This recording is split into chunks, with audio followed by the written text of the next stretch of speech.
আসসালামু আলাইকুম। সম্মানিত শিক্ষক সহকর্মীবৃন্দ, আশা করছি আপনারা সবাই ভালো আছেন। আপনারা জানেন ২০২৫ সালের ১ জানুয়ারি থেকে ইএফটি এর মাধ্যমে বেসরকারি শিক্ষা প্রতিষ্ঠানে কর্মরত শিক্ষক কর্মচারীদের জন্য ইএফটি এর মাধ্যমে বেতন দেওয়ার প্রচলন শুরু করেছে অন্তর্বর্তীকালীন সরকার। প্রথম ধাপে কিছু শিক্ষক বেতন পেয়েছেন। এখনও যারা বেতন পাননি ইএফটি এর মাধ্যমে, তারা কবে নাগাদ বেতন পেতে পারেন সেই সম্পর্কে আপনাদের সাথে বিস্তারিত শেয়ার করব।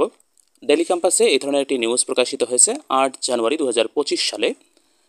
এখানে বলছে আরও ১ লাখ শিক্ষকের ইএফটিতে বেতন আগামী সপ্তাহে। চলুন আমরা বিস্তারিত দেখি এখানে কি আছে। এখানে বলছে বেসরকারি শিক্ষা প্রতিষ্ঠানে কর্মরত এমপিওভুক্ত আরও ১ লাখ শিক্ষক ইলেকট্রনিক ফান্ড ট্রান্সফার বা ইএফটি এর মাধ্যমে আগামী সপ্তাহে বেতনের বার্তা পাবেন। এরপর শিক্ষকরা ব্যাংক থেকে বেতনের সরকারি অংশের টাকা তুলতে পারবেন। বুধবার ৮ জানুয়ারি মাধ্যমিক ও উচ্চ শিক্ষা অধিদপ্তর মাওসি এর সহকারী পরিচালক মাধ্যমিক ২ এস.এম. জিয়াউল হায়দার হেমদি দ্য ডেইলি ক্যাম্পাসকে এ তথ্য জানিয়েছেন। তিনি বলেন যে শিক্ষকরা প্রথম ধাপে ইএফটিতে বেতন ভাতা পাননি, আগামী সপ্তাহে তারা বেতনের মেসেজ পাবেন। বিষয়টি নিয়ে আমাদের ইএমআইএস সেল কাজ করছে। শিক্ষকদের বেতন সংক্রান্ত প্রাপ্ত তথ্য যাচাই বাছাই করে অর্থ ছাড় করবে অর্থ মন্ত্রণালয়। সেজন্য কিছুটা বিলম্ব হচ্ছে।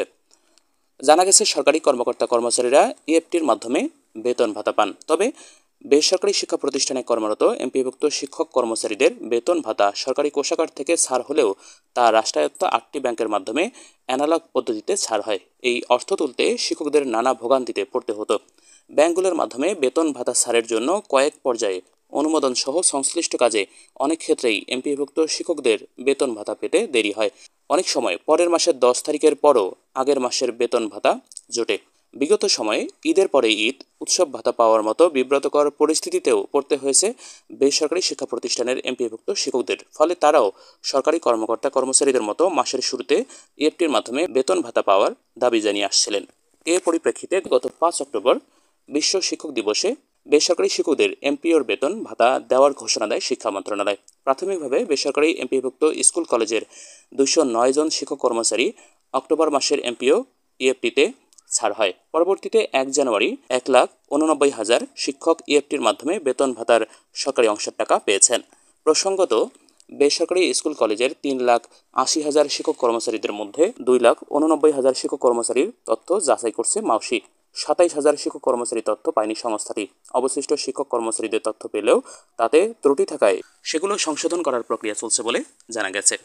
সম্মানিত শিক্ষকবৃন্দ, আপনারা বুঝতে পারছেন যে আমরা যারা এখনও ইএফটির মাধ্যমে বেতন পাইনি, আমাদের তথ্যগুলো যাচাই বাছাই করছে। যেহেতু প্রথমবার শুরু করছে, এই জন্য এই ধরনের ঝামেলা হচ্ছে।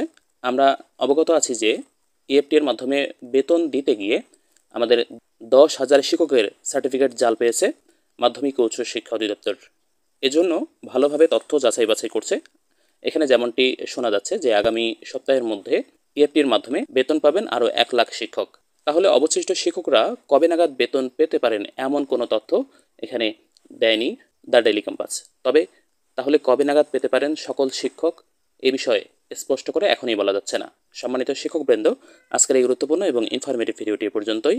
এই ধরনের তথ্যবহুল এবং ইনফরমেটিভ ভিডিওগুলো আমাদের এই চ্যানেলে নিয়মিত আপলোড করা হচ্ছে। তাই সেই আপডেটগুলো মিস করতে না চাইলে আমাদের এই চ্যানেলটি সাবস্ক্রাইব করুন এবং পাশে থাকা বেল আইকনটিকে অন করে দিন। আপনারা সবাই ভালো থাকবেন, সুস্থ থাকবেন।